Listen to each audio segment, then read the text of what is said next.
add his blessing to the reading of his word.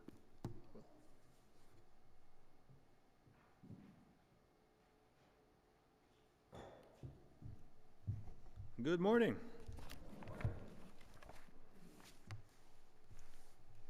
All right, well, before we jump into the sermon, I want to give a missions update. Some of you may remember Matthew and Sarah and Isaac Majeski, who came for our missions conference last year. We partnered with them through RHMA, that's Rural Homes Missions Association. They're out in Lansing, Iowa, which is right on the Mississippi, a bunch of farmland out there. We had a goal this past year of participating with them, helping them with their Fish Days event. It's a big deal for their area. The whole community, multiple towns come together for this big festival, basically, and it's in August. And unfortunately, due to COVID, we weren't able to join them this year. But we did get an opportunity to support them in other ways, both financially and as well as giving them a chance to take a vacation. One of the struggles of being a pastor in rural America is there's fewer people to fill the pulpit when you need to take a break and relax and recoup. So we had an opportunity to support them in this past, just before Thanksgiving in November. I was able to take a trip out there to do just that. So, here's a few pictures from the trip. Just want to give you a picture of what the area out there is like. This is, as you can see, there's bluffs across the way. This is a picture from a sister bluff. And down there in the bottom right-hand corner is the Majeski's house. Isaac decided to take me on a hike, and so we are hiking up this bluff, and that guy's like a mountain goat. He goes straight up. He doesn't take the easy route for sure. But we're on that sister bluff. Underneath or inside Isaac's arm is the Mississippi River. That road out in front of their house goes about 10 miles out and a couple turns into the middle of nowhere, some dirt roads. You get to their church eventually. If you go to the next picture, this is the other side of the bluff. We've traveled up that bluff and crossed over. This is looking over the town of Lansing. And what you see in the background, that's it. That's all there is to it. Very small town. You can see pretty much everything from there. And this was evidence that I did go up on the hike with him, in case anyone questioned that. Go to the next slide. Yeah, so there's a close-up of the city. So there's a few issues around Lansing, Iowa, and other rural areas. One, the churches in Lansing proper, most of them are fairly liberal. There's about 3 different churches there. Most of them are pretty liberal. The gospel that you're going to get there is not the gospel of Jesus Christ. The gospel you end up getting there is a good works gospel. Do the best you can. Be moral. Another issue, so the Majeski's church is really the closest church that's preaching the gospel of Jesus Christ through the word. And it's about, like I said, 10 miles outside of town. Most of the people that attend that church because it's their family church. They've been going there forever, but they don't actually live in the area. So there's a lot of outreach that Matthew and Sarah do in their local area to try and build the community there. Because right now everyone's spread out. It's hard to do community events because of how spread out everyone is. A lot of people are traveling 45 minutes to get to church. Very few people actually live close by. So I went out there, like I said, from November 15th to the 22nd. It was a very busy week. That Sunday, the 15th, they had a praise service. It was their most packed service of the year. They had a whopping 30 people show up. Some people traveling a couple of hours to get there. But that's a large crowd for them. An average Sunday, they see between 15 and 20 people at their little church. So throughout the week, it was filled with cleaning the church. Again, being a small church, they take care of all the maintenance and cleaning. Matthew does a bunch of handyman work around town as extra income, but also it's an opportunity for him to talk to people, to get to know the community, to witness to them. So it's a big part of his outreach and being in the community. It was neat walking around the town with him. Everybody knows him. They all call him Preacher, as he's walking down the road. Hey, Preacher. At their house, they have about 12 chickens. So, throughout the week, as they're getting ready to go on vacation, I'm helping them get their chicken coop ready. I've never done anything with chickens before in my life. The day before they were leaving, one of their chickens figured out how to fly over the gate. Well, Sarah fixed that real quick, clipped the wings. That one was good. But that night, the morning they were leaving, that chicken taught all the other chickens the trick. So that morning we had 11 chickens wandering around the yard right before they leave. So I'm out there chasing chickens, clipping wings. I'm getting the full experience out there. Got to lead their Thursday night Bible study, spend some time on a farm with one of their new members Saturday, and then had the opportunity to preach Sunday morning and lead their Sunday school as well. And to my surprise, the person who was going to lead their service and their worship, their music, had to isolate for medical reasons. So that Sunday, I had my first opportunity to lead worship music, and thankfully nobody ran for the doors when I started singing. They didn't have many people there to start with, so. But it was a great experience. It was a huge blessing to them. They had a great vacation. They were able to go see family that Matthew hadn't seen in years. And this is one of several ways that we can support them as a church. So the next slide, I just put up here some ways that we can continue to participate with them. The biggest way is just through prayer. Praying for their continued ministry in light of COVID, and there's various emotions and feelings towards that. It's very difficult for them as a small church to reach their community. It was already hard for them to reach their community anyways, and now COVID is adding to that. So continue to pray for them through that.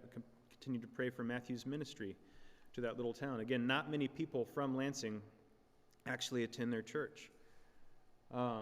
Pray that God would grow their church into the surrounding communities, that He would build a core group of members that are nearby that can help minister to the community. And then hopefully in this year and coming years, we have opportunities to support them with fish days. Again, that's a big event. When you drive into Lansing, their sign advertises, welcome to Lansing, home of fish days. It's a big deal to their community. So hopefully we have opportunity to do that. Also support them with some backyard Bible studies, just ministering to kids with Bible clubs. So those are opportunities for the future. Be in prayer for them. Be in prayer for all our missionaries out there. It's been a trying year. I was talking to Wayne before the service and mentioned, there's a cyclone about to hit the folks in Malawi here at the end of the year. So these poor rural communities don't have the resources we have, and we need to keep them all in prayer.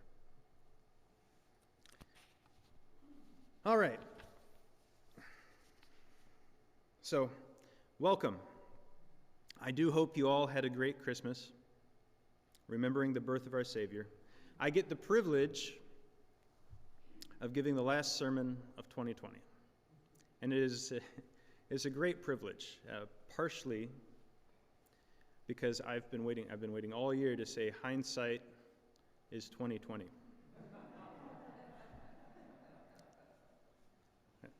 It's a big deal. But also just it's a great opportunity for me to share with you all what I've been learning. As many of you know, I'm attending seminary classes, and it's a huge blessing, but in some ways you get filled with all this amazing knowledge about our God, and you just want to let it out. And this is an opportunity where I get to share with you all some of what I've been learning through seminary and studying God's Word. But let me open us in prayer. Heavenly Father, thank you for your grace. Thank you for the opportunity to be here this morning, to worship you, to glorify you. Lord, we ask that you would bless this time, that you would open our hearts to your word. God, that your Holy Spirit would transform our desires to desire your kingdom. Lord, that we may image you to the community around us, bringing glory to you. It's in Christ we pray. Amen. All right, this past year has been a bit of a roller coaster. A lot of what we see in the news has been in our backyard. And when you close your eyes and you listen to this past year, what do you hear? You might hear we have 24-hour news, unmuted Zoom microphones, COVID fears. Many of those fears, of course, close to home, people in our church, people dying. There have been riots, there have been peaceful protests, there's been election drama, there's now a vaccine drama. For some, perhaps the loudest noise is just the isolation, just not being able to be around family and our church community. We've heard so much noise, so much tension. It's not exactly the sound of peace on earth and goodwill toward men. And we thank God for the close of this year. But how's 2021 shaping up? Do you hear the noise already? How should we as Christians live in light of these times? How can we enter 2021 not sounding like the world? How can we enter 2021 being the sound of peace ringing out to our community? So this morning we're going to look at a passage in Philippians that comes with a promise of peace. And it's not a peace that makes the noise go away. It's not a peace that takes the place of the chaos. No, this is a calm in the midst of the storm. This isn't a peace that comes from political or social movements. This is a peace that surpasses all understanding. Please open your Bibles to Philippians 4. So Philippians is a letter from the Apostle Paul to the church in Philippi, which is in modern-day Turkey. It was written about AD 61. Paul had been there a couple of times, the first of which is recorded in Acts chapter 16. This is the famous place where Paul and Silas were put in prison, and they sang hymns all night long. And then eventually an earthquake happened, and they were set free. And the jailer, scared to death, ended up coming to Christ, him and his whole household. So if you add to that a lady who sold purple garments and an ex-demon-possessed girl, you've got the church in Philippi. Paul's beginnings with Philippi were surrounded by suffering and prison. Yet Paul, amidst that, was able to rejoice and sing hymns. But imagine for a moment, put yourself in that prison. What must it have sounded like to be in that prison? It's dark, it's damp, it's cold. There's no comfortable place to lie down to rest your head.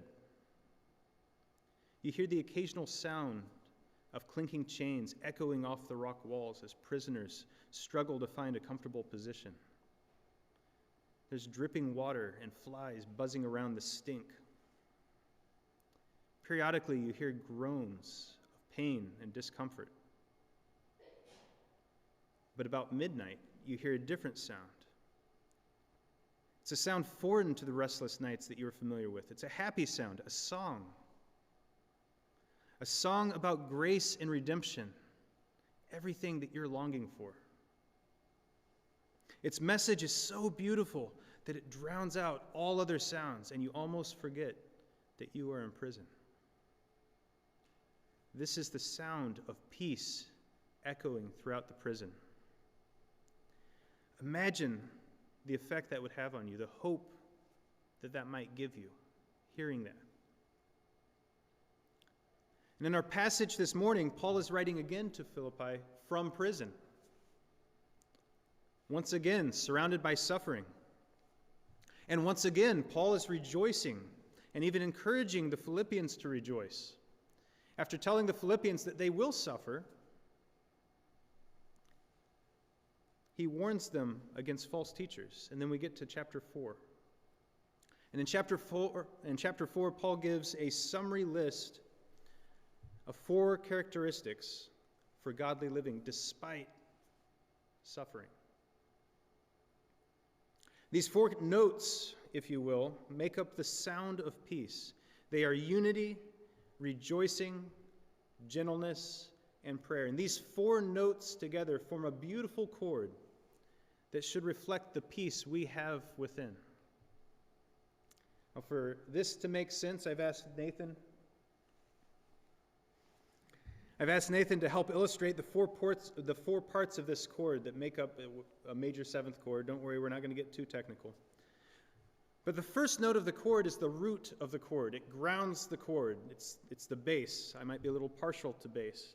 If it's a C chord, the root note is going to be a C.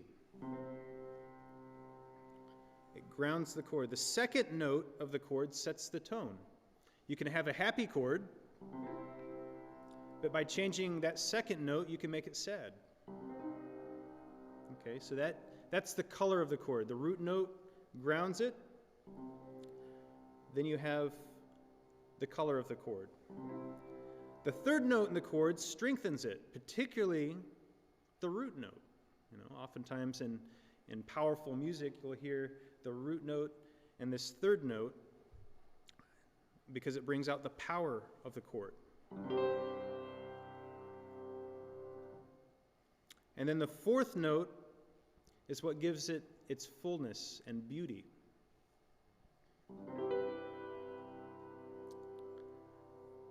So again, you have the root note that grounds it, the second note that gives it its color, the third note that strengthens, and the fourth note that gives it its beauty and fullness.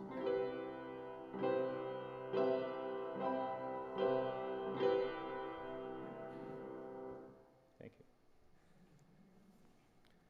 All right, so the first note is the root note, the bass note of the chord that grounds it. And for the sound of peace, this note is unity. Let's look at chapter 4, starting in verse 2. We read, I implore Euodia and I implore Syntyche to be of the same mind in the Lord. And I urge you also, true companion, help these women who labored with me in the gospel, with Clement also, and the rest of my fellow workers whose names are in the book of life. He says, be of the same mind. That is, be united, agree in our association and relationship with Christ. That phrase, in the Lord, is key. We are agreeing in Christ. Paul already encouraged the church to have the same way of thinking that Christ had. And what was that way of thinking? It was humbleness. Christ set aside his divine glory so that he could come as a man and die for us. That's what we celebrate at Christmas. That is the same mindset that Paul is exhorting them to have, to put others before yourself. If Christ was willing to set aside his glory and put us above even that to die for us, how much more should we be willing to do the same? We don't know what the conflict was between these two ladies, Euodia and Syntyche. We just know there was a conflict. Either way, Paul is addressing them equally. Notice he says to both of them individually, I implore you, Euodia, and I implore you, Syntyche. We individually are responsible for seeking out unity with one another. It doesn't fall on one party or the other, it falls on both. But unity is not just about individual, unity is also about our church and our community. Paul doesn't stop with the individual. He goes on further and calls for the true companion to help these women. Who was the true companion? We don't know. Could have been a bishop in the church, whoever was receiving the letter. It could have been the person delivering the letter. We don't know. But the point is, Paul wants the church to help these two women come to unity. As a church, we need to be in agreement in the Lord. We need to be supporting each other. The first note of the sound of peace is unity. The church must agree in Christ. We need to agree on the gospel. We need to seek out peace with one another. What do our interactions with one another look like? What do they sound like to the world around us? We bring a gospel of peace. But do we model that peace with our lives? If we are united in the gospel, then our lives will reflect that gospel. Is there someone who has offended you? If there is, have you reconciled? Perhaps the church can help you reconcile. That's what the church is there for. Unity is the foundation. Everything is built on this. We have to be united in the gospel. Paul had partners in the faith wherever he went. He modeled unity and had a close partnership with the Philippian church. And if it was true for Paul, it is definitely true for us as well. So the root note of the sound of peace is unity, but it's made stronger when the three other notes are added to it. The second note that we're going to talk about gives it its color, its mood. And for peace, this is the sound of rejoicing. Let's continue in verse 4. Paul says, "Rejoice in the Lord always. Again, I will say rejoice." Rejoicing in the Lord gives the sound of peace its character. Our lives ought to just be characterized by rejoicing.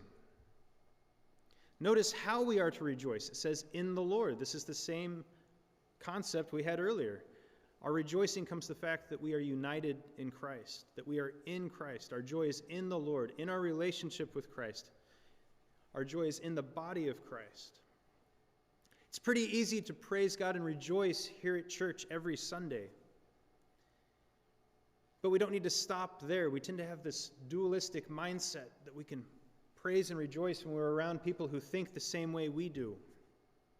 But then when we go out in the world, what's our tendency?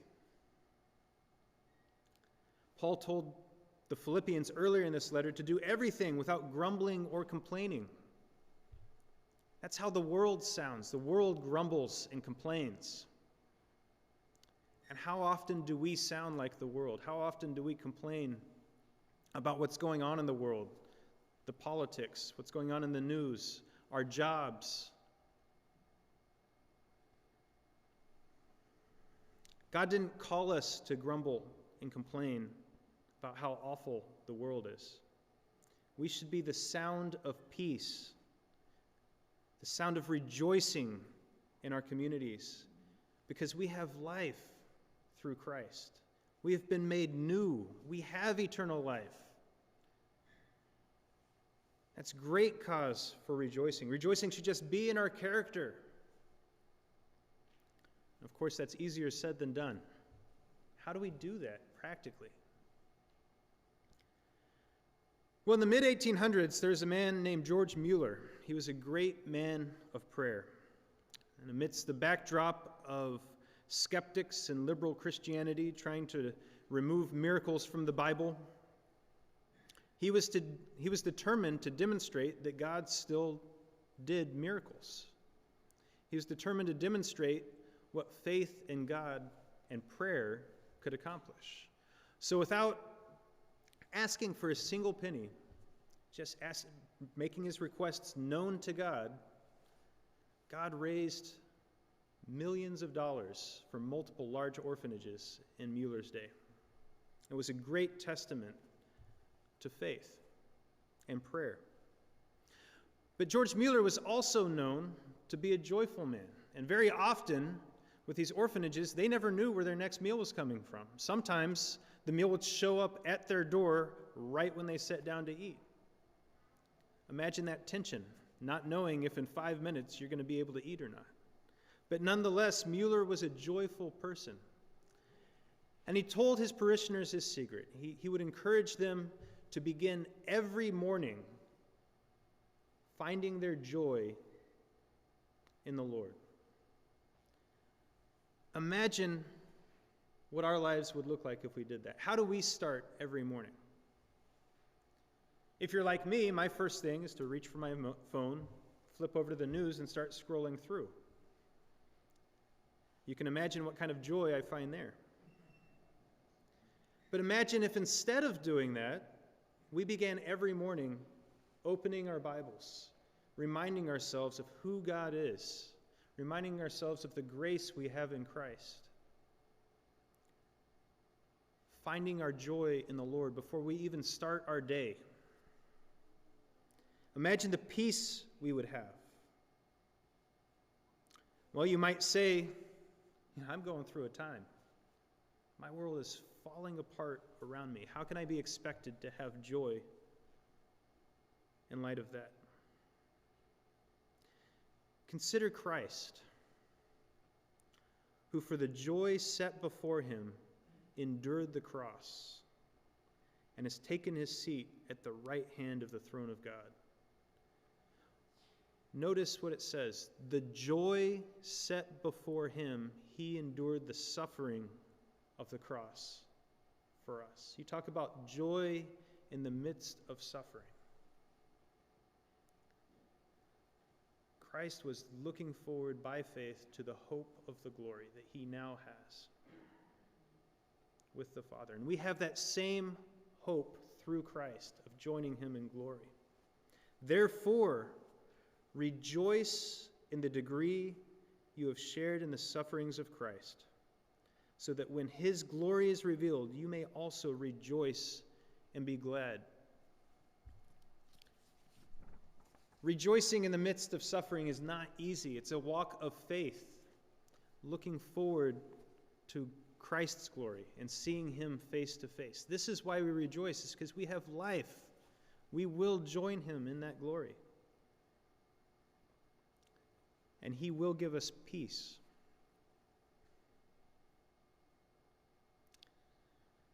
So if we're suffering because of our own sins, we need to repent and confess our sins. We have forgiveness, and we can rejoice even then because we have forgiveness. And if we are suffering for Christ's sake, we rejoice because we are participants of the gospel. We're sharing in his suffering. So let's set the tone for our day by rejoicing in the Lord. The sound of peace is rooted in unity, and it has the color, the character, the mood of rejoicing. The third note is gentleness, and like the third note of a chord, gentleness serves to strengthen this chord, particularly the root note, particularly unity. Let's look and see how gentleness strengthens unity in verse 5. Paul says, "Let your gentleness be known to all men. The Lord is at hand." The word gentleness here really has the idea of not demanding your own rights. In other words, we don't have to be right all the time. Don't tell my wife that. We need to determine what battles are really important. What are the hills worth dying on? What really matters? There's so many things that churches can bicker about, that we and our families can bicker about, that just don't have any eternal value at all. We really need to determine what is secondary, what is primary. I'm a Garfield the Cat fan. Garfield once said, "I'm not always right, but I'm never wrong." And while I do think that's true sometimes, that's not productive. That's pride. God hasn't called us to pride. God has called us to humbleness. Christ set aside his glory to die in our place. What are you willing to let go for the sake of bringing up others, for the sake of edifying others?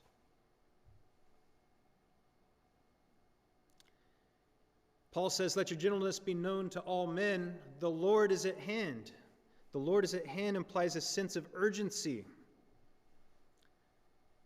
We need to be diligent to be humble. We need to be diligent to let our pride go. We need to be diligent to consider others greater than ourselves, above our own desires. This is the same urgency the writer of Hebrews had In Hebrews 10:24 and 25, we read, "And let us consider one another in order to stir up love and good deeds, love and good works, not forsaking the assembling of ourselves together, as is the manner of some, but exhorting one another, and so much more as you see the day approaching." It's a sense of urgency. We need to be diligent to stir up love and good works in one another. How many relationships do we hear about that have been broken up over petty issues? Or how many churches have split over silly things like the color of paint? I know many people, including people in my own family, who have left the church because of how the church treats one another. We can come here during the week and worship together, but how do we, or on Sundays and worship with one another, but how do we treat each other outside of here? Are we loving one another? Are we spurring love in one another? Scripture says they will know we are Christians by our love. Let's consider each other in light of what Christ has done for us. And if we do that, this note of gentleness will bring harmony and unity to our relationships, and will proclaim Christ to the world around us, which is certainly lacking gentleness. So can you hear the sound of peace coming together? It's rooted in unity. Its color is rejoicing. It's strengthened by gentleness, yielding our pride to one another. But the note that gives it its fullness and its beauty is prayer. Let's look at verse 6. We read, "Be anxious for nothing, but in everything, by prayer and supplication, with thanksgiving, let your requests be made known to God." Paul says, be anxious for nothing.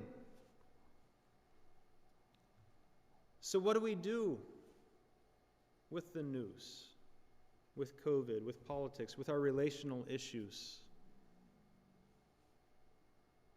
with our job that we're not happy with? Notice Paul is not saying to ignore what makes us anxious. Let's be real. What he's saying is to lay those things before God, bring them before God in prayer. It says, make them known to God by prayer and supplication. Paul uses two words here, two different words that have the same meaning. By prayer and prayer, make these things known to God. He's emphasizing the importance of bringing anything that makes you anxious before our Lord. The point is that we don't dwell on our anxieties. Instead, we lay those things before God. But some may say, well, God already knows our requests, so why pray about every little thing? Can't God just fix them without me bringing them before him? Well, yeah, he can.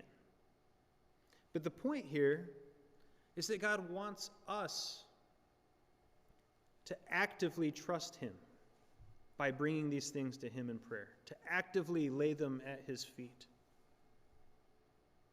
whatever would make us anxious. And what's more than that is we need to do it with thanksgiving. Can't overemphasize the power of thanksgiving. To give thanks, we have to recognize first God's grace in our own lives. Those words in the original language are linked. The word for grace is charis. The word for thanksgiving is eucharis. Giving thanks is a response to the grace that we've been given through Christ. So as we lay our anxieties down, we need to look for God's provision, God's grace in our lives. And he continues to give us infinite grace through Christ. But it's on us to stop and see it. Ask yourself, how is God pouring out his grace on you today? Let's begin every day doing that. How is God pouring his grace out on us? See, prayer is us letting God calibrate our will and our desire to His will and His desires. And it takes humility. It takes faith. It takes laying these things down before Him. Christ Himself regularly sought time to pray. And if the perfect man, the Son of God,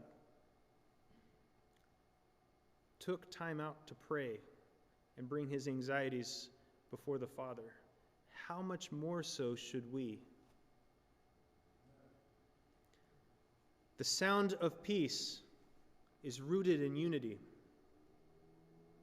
It's colored by rejoicing. It's strengthened by gentleness. And its fullness and beauty is prayer. When all those notes are brought together in our lives, the result is an incredible peace. Let's finish up in verse 7. Paul says, "And the peace of God, which surpasses all understanding, will guard your hearts and minds through Christ Jesus." God fills us with peace that surpasses all understanding. It doesn't make sense by our standard. How can Paul, in prison, suffering, rejoice? How could Christ go to the cross with joy? These things don't make sense. Yet Paul was filled with peace because Christ was being preached. He was a participant of the gospel, despite him being in chains. And this peace will guard our hearts and our minds from doubt, from losing faith, from letting the cares of the world choke out the fruit in our lives. Do we, here at Potomac Baptist Church, do we have that peace? Is the sound of peace ringing out from this church to the surrounding communities? If there's ever a time that our world needs to hear peace, is it not now?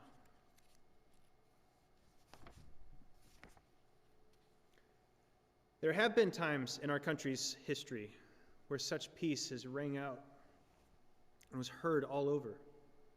Let me tell you of one such time. In September of 1857, the economy was failing. The country was in unrest, on the brink of civil war. Faith was down and tensions were up. Does that sound familiar? A businessman named Jeremiah Lanphier, not knowing what else to do, decided his community needed prayer. So he set up a sign in front of an old church. The sign advertised prayer from noon to 1 p.m., or as long as anyone had time. So at noon on the first meeting, it was just Mr. Lanphier. No one showed, but he waited and kept waiting. And about 12:30, 6 people wandered in, and they prayed. It's their first prayer meeting. So the next meeting, about 20 people showed up. And before you know it, over 10,000 people were attending such prayer meetings. Within 6 months, 20 such meetings were going on. People would come in, they would write their requests down and their anxieties on a piece of paper, and they'd pass them to the front. And then a designated person would take those requests and read them, and then he would pray for them.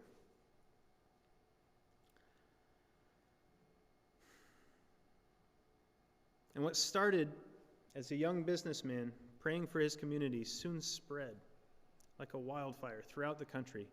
Thousands of people coming to these prayer meetings. It even jumped the sea over to Europe, reaching as far as Australia. It is estimated that over 2 million people came to Christ because of these prayer meetings that started with just 6 people and one businessman coming together in prayer. It's known as the Layman's Prayer Revival. It had a larger impact on our country than the first and second Great Awakenings. It set the tone for the Christian culture we experienced after the Civil War. Consider the big sound that spread from such a small group of people. That's the sound of peace which surpasses all understanding. Who would have predicted that prayer meeting up in New York would have done that? Imagine what God can do in our church in 2021. What would happen if our daily lives were characterized by unity, seeking out peace with one another in the gospel? Or if every morning we started out finding our joy in Him, rejoicing. Or if we responded to conflict with gentleness, yielding our own pride. What if instead of worrying and getting spun up about what's going on in the world around us, or what's going on in our homes, we laid all our anxieties before Him, our loving Father who gives good gifts to His children? Imagine what this would sound like, ringing out from this church throughout Lowe's Island, through Sterling and beyond. See, this peace starts from within the church. It starts from within us. And so ask yourself, do you have peace? Do you have a right relationship with God? This peace is available to everyone through faith in Christ, who gives us peace with the Father through His death and resurrection. As I close out in prayer, and as Nathan plays, spend some time considering your soul, considering the sound that's coming forth from your life. Do you have peace with the Father through Christ? Can you say, "It is well with my soul"? Let me pray. Heavenly Father, Lord, we are humbled by your grace. We are humbled by your great love for us, for having sent your Son to a rebellious people to bring us peace, to save our soul, to redeem us. Lord, I pray that we would be a church of unity. Lord, that we would rejoice just as our way of life, that we would be gentle with all men. And Lord, that we would, through faith, just trust you with everything that makes us anxious, Lord, knowing that you work all things out for your glory. It's in Christ we pray.